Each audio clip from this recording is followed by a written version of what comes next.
Marcoleta, pinipilit ipasok as state witness ang mga diskaya. Eto na naman si Marcoleta. Ayaw pa din tumigil sa pag-aabogado sa mga diskaya. Kanina sa Senate hearing, pinipilit na naman niya na ipasok as state witness ang mga diskaya dahil sila raw ang naunang mag-apply. Pero tama ang sagot sa kanya ni Prosec General Fadulyon. Sa batas, hindi pa unahan ang pagiging state witness. Kahit basahin pa ulit-ulit ang Republic Act 6981 or ang Witness Protection, Security and Benefit Act, walang kahit isang provision dyan na nagsasabing kung sino ang naunang mag-apply, siya ang tatanggapin. Ang tanong ng batas ay simple. May material, substantial at corroborative evidence ka ba laban sa inaakusahan?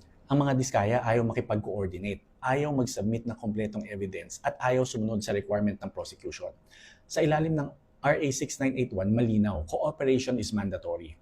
Hindi pwedeng state witness ka pero ikaw ang nagdidikta. Hindi pwedeng ikaw ang pipili kung anong ebidensya lang ang ibibigay mo.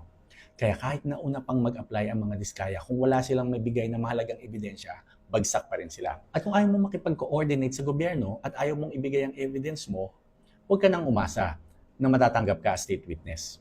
Ewan ko ba dito kay Marcoleta, bakit pinipilit niyang mabigyan ng protection ang mga diskaya?